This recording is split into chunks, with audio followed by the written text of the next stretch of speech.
వాసుని కూడా కుటుంబ సమేతంగా రమ్మని పిలవ్వా? ఏంటి, ఎందుకు వెనక ముందు ఆడతావు? స్టాఫ్ అంతా ఈ మధ్య పరిచయమైన వాళ్ళు. వాళ్ళందర్నీ అంత సంతోషంగా ఆహ్వానించావు. వాసు మీ తమ్ముడే కదా, పిలవడానికి అలా వెనక ముందు ఆడతావేంటి గోపి? వదిలేండి మేడం, ఆయన ఇబ్బంది పెట్టకండి. అసలు ఆయనకి ఇలాంటి పరిస్థితి రాకూడదని నేను డ్రెస్ తీసుకోవడానికి రాలేదు. మీరు పిలిచేలా సందిగ్ధంలో పెట్టారు. వాసు, నువ్వు కాస్త సైలెంట్గా ఉంటావా? ఆఫీస్లో అందర్నీ ఎలా పిలిచారో నిన్ను కూడా అలాగే పిలవాలి. నువ్వు తమ్ముడనే విషయం పక్కన పెట్టు, కనీసం ఆఫీస్ స్టాఫ్ గారైనా పిలవాలి కదా. ఏంటి గోపి, ఏం మాట్లాడవే? నందిని, ఈ విషయంలో నేనే నిర్ణయం తీసుకోలేను. నీకు తెలుసుగా, అర్చనతో మాట్లాడిన తర్వాతే నేనేమైనా చెప్పగలను. అందుకే ఇప్పుడేం మాట్లాడలేకపోతున్నాను. గోపి, నాకైతే అస్సలు నచ్చటం లేదు. నువ్వు స్వయంగా కష్టపడి మంచి పొజిషన్కొచ్చి చక్కగా ఇల్లు కట్టుకుని గృహప్రవేశం చేయబోతున్నావు. ఆ సంతోషంలో భాగం పంచుకోవాలని వాసుకి మాత్రం ఉండదా? ఒక్కసారి ఆలోచించు. కన్న వాళ్లకి, తోడబుట్టిన వాళ్లకి, కలిసి మెలిసి పెరిగిన వాళ్లకి ఆశలు ఆనందాలు ఉండవా? వాళ్ళనలా దూరంగా ఉంచడం న్యాయమా? చెప్పు గోపి. చూడండి, నువ్వేదో ఆవేశంలో మాట్లాడుతున్నావు. నేను చెప్తున్నా కదా, అర్చన నిర్ణయమే నా నిర్ణయం. అర్చనకి చెప్పిన తర్వాతే నేను ఏదైనా చేయగలను. అసలు నువ్వెందుకిలా మాట్లాడుతున్నావో నాకైతే అర్థం కావటం లేదు. వాళ్ళు ఎప్పుడో ఏదో ద్రోహం చేశారని, మోసం చేశారని అది మనసులో పెట్టుకొని ఇలా దూరంగా ఉంచటం మాత్రం పద్ధతి కాదు.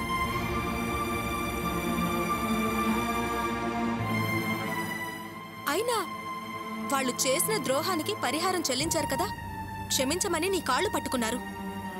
అయినా నువ్వింకా వాళ్ళని పరాయి వాళ్ళుగా పక్కన పెట్టడం భావ్యం కాదు.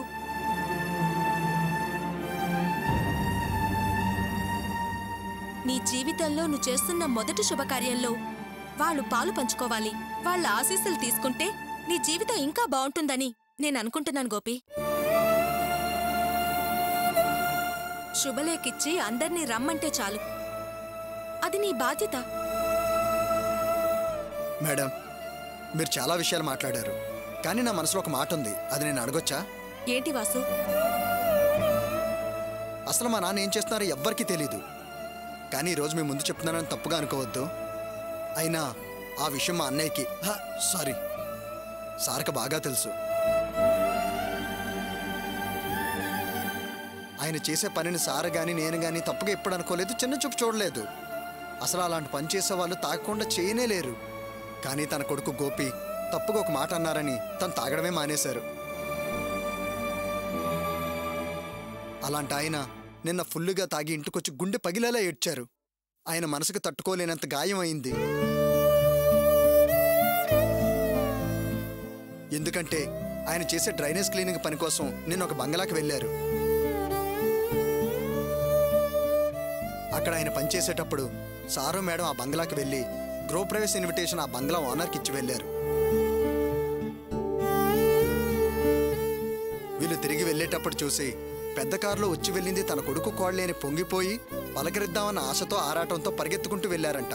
కానీ కారు వెళ్ళిపోయింది. నాన్న బంగ్లాలో పనిచేసే పని మనిషిని అడిగితే ఈ విషయం అంత వివరంగా చెప్పారంట. అంతే, నాన్న మనసు ముక్కలైంది. కుటుంబంలో 1,00,000 గొడవలు ఉండొచ్చు, నా దగ్గర అవలక్షణాలు ఉండొచ్చు, కానీ కొడుకు కొడుకే, తండ్రి తండ్రే అని ఆ బంధుత్వం ఎక్కడికి పోతుంది? నా కొడుకు గొప్పవాడై పెద్ద బంగ్లా కట్టుకొని గృహప్రవేశం చేసుకుంటున్నాడు, కానీ కనీసం అది వార్తగానైనా నాకు తెలియలేదే, అంత అర్హత లేనివాణ్ణా, అంత పనికిమాలిన వెదవనా అంటూ రాత్రంతా నిద్రపోకుండా కుమిలి కుమిలి ఏడుస్తూనే ఉన్నాడు మేడం. నేను అమ్మాయి ఎంత సముదాయించినా ఆయన దుఃఖాన్ని ఆపలేకపోయాం. శుభలేఖ అందుకునే అదృష్టం, శుభకార్యానికి పిలువబడే అర్హత లేనివాణ్ణా అనేది ఆయన బాధ. ఈ విషయం మీరైనా సార్తో చెప్పండి మేడం. సార్ ఇవ్వకపోతే పోయారు, కానీ అటెండర్ చేతను పంపించి పిలవమనండి. సొసైటీలో ఇంత మంచి పేరున్న సార్కి శుభకార్యానికి కన్న తండ్రినే పిలవలేదని అపవాదం రాకూడదు. అందుకే నేను ఈ విషయం చెప్పాను, అంతేగాని మరో రకంగా ఇబ్బంది పెడదామని కాదు మేడం. సార్, చెప్పడం తప్పైతే నన్ను క్షమించండి. వాసు,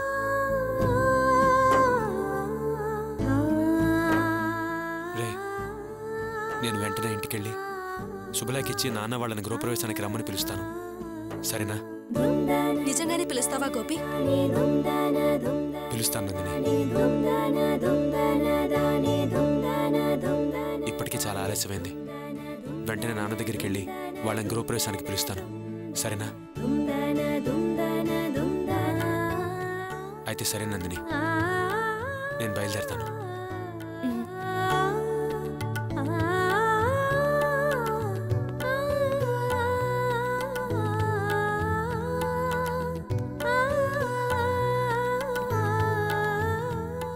వాసు, నీకిప్పుడు హ్యాపీగా? సరే, వెళ్ళి వర్క్ చేసుకో.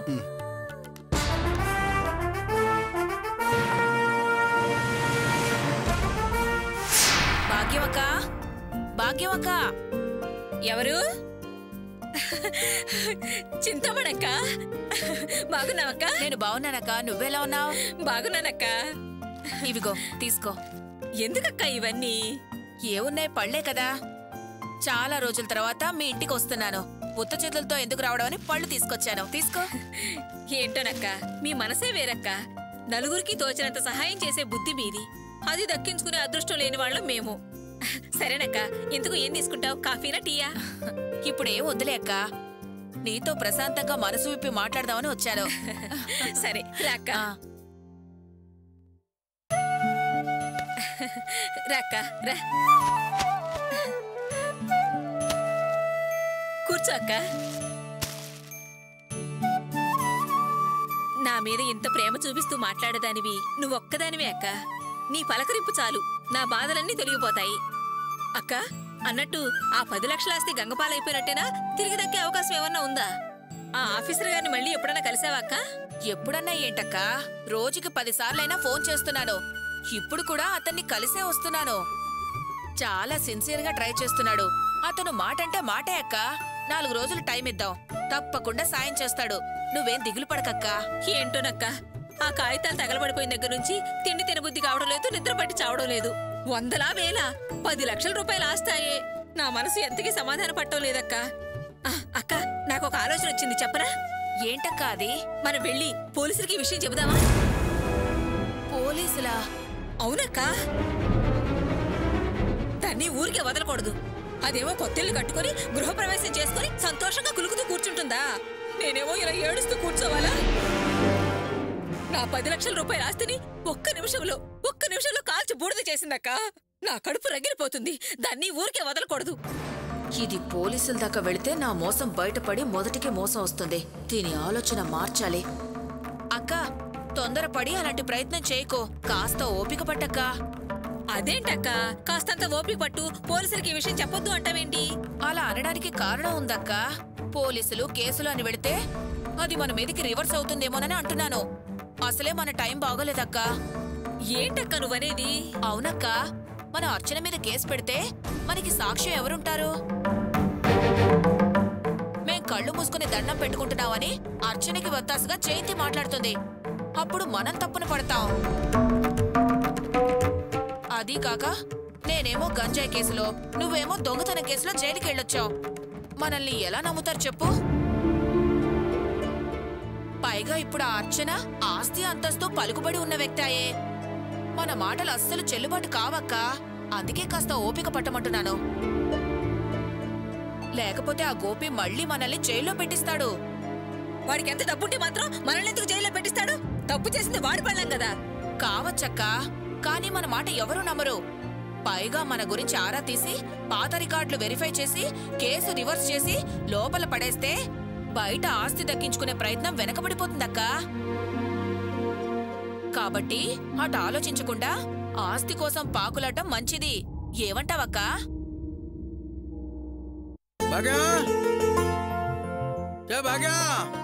బావున్నారా అన్నయ్య?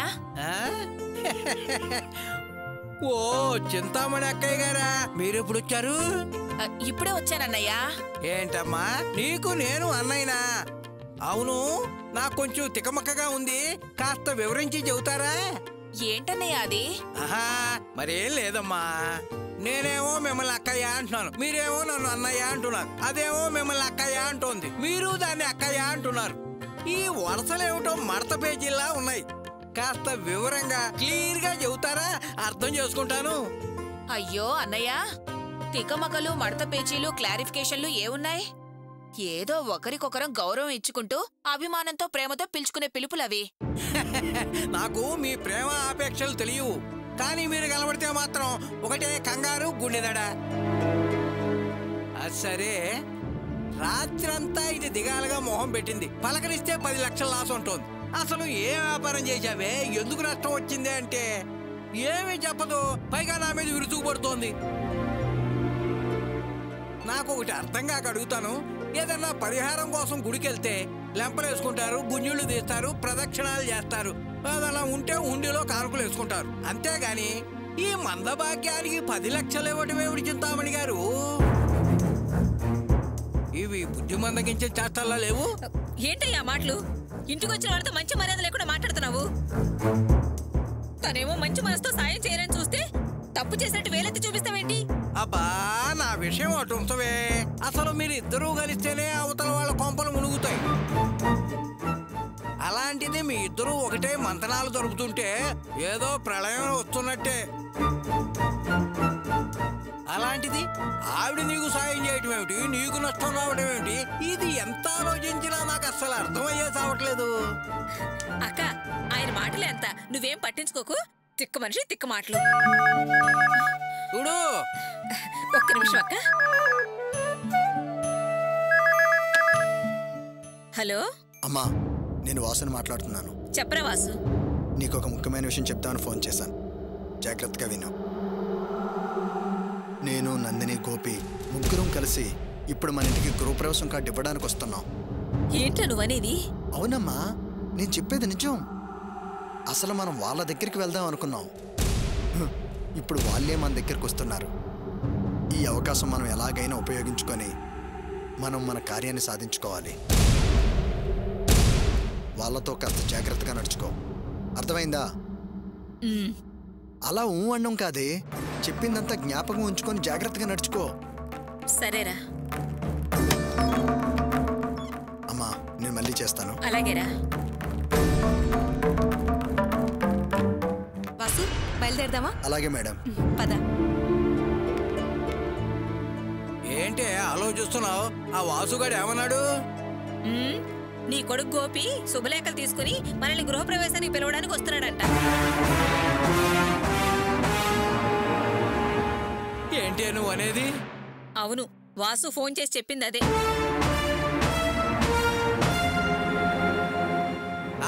వాడేమన్నా తమాషాగా ఫోన్ చేశాడేమో. వాడికేం పని మాట లేదనుకున్నావా తమాషాలు ఆడడానికి? నిజంగానే వస్తున్నారంట. నిజమా? నిజమైతే ఇది చాలా సంతోషకరమైన విషయమే. అవునే, నీ కొడుకు నువ్వు ఏం వాగారే? వాడు గొప్పవాడైన తర్వాత మనల్ని దూరంగా పెడతాడు, పరాయి వాళ్ళగా చూస్తారన్నారుగా. ఇప్పుడు ఏమంటారే? వాడు స్వయంగా ఇన్విటేషన్ ఇచ్చి గృహప్రవేశానికి పిలవడానికి మన ఇంటికి వస్తున్నాడే. ఈ విషయం ఇరుగు పొరుగు వాళ్ళకి చెప్పాలి. అవునే, వాడి ఇంటికి రాగానే తాగడానికి ఏమైనా ఉన్నాయా? అదేనే, మజ్జిగ ఏమైనా ఉన్నాయా? మన ఇంట్లో ఏముండి ఏడుస్తేలే, వెళ్ళి కూల్ డ్రింక్ తీసుకురావాలి. చింతామణక్కయ్య, నువ్వు ఇక్కడే ఉండు. నా కొడుకు గోపి ఇన్విటేషన్ ఇవ్వడానికి ఇక్కడికి వస్తున్నాడు. 2 కళ్ళతో చూసి సంతోషిద్దు గాని.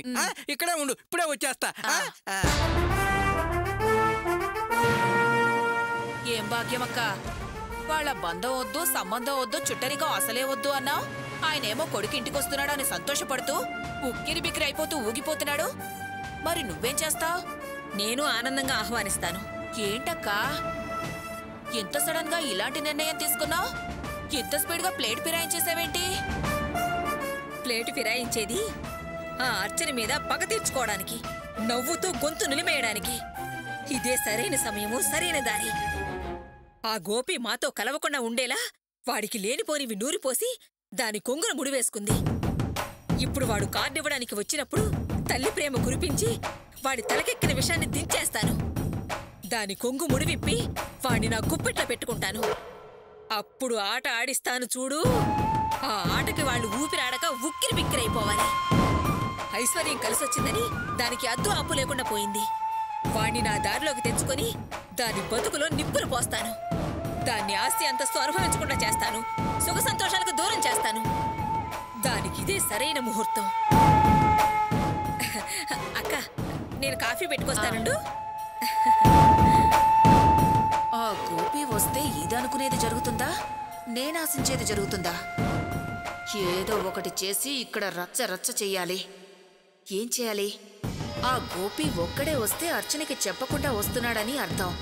అందుకని అర్జెంటుగా అర్చన ఇక్కడికి వచ్చేలా చేయాలి.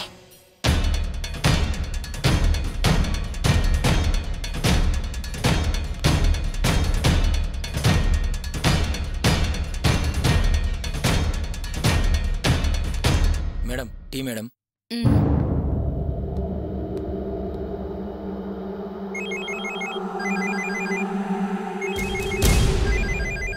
చెప్పమ్మా. నేను చెప్పేది జాగ్రత్తగా విను. నేనిప్పుడు భాగ్యం ఇంట్లో ఉన్నాను. ఆ గోపి శుభలేఖ తీసుకుని ఇప్పుడు ఇక్కడికి వస్తున్నాడట.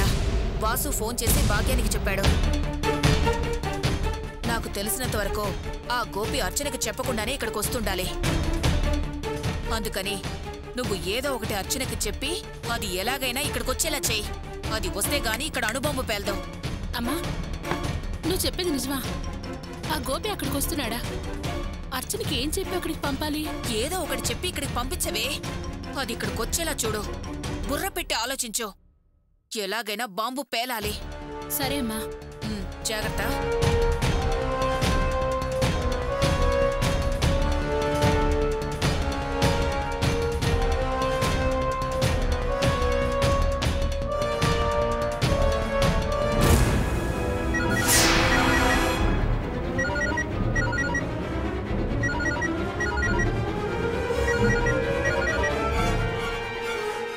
హలో, చెప్పొదినా?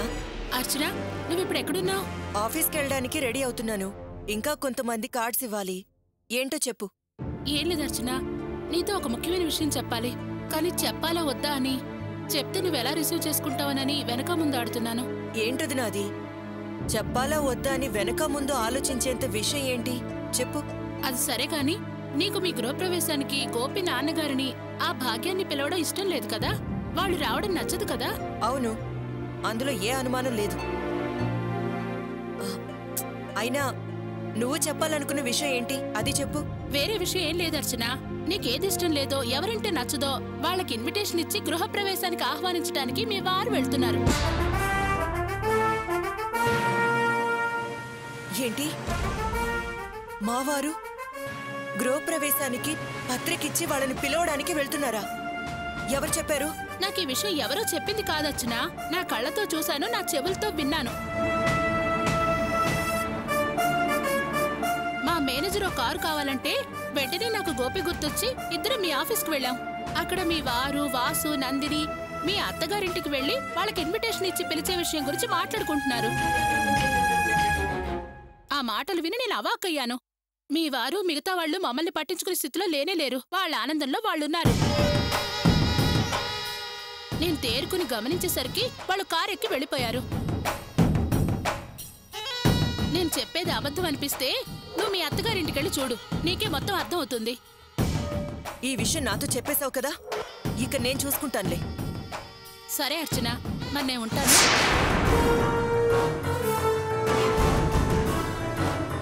ఇప్పుడు చూడండి, కథ ఎంత రసవత్తంగా ఉంటుందో.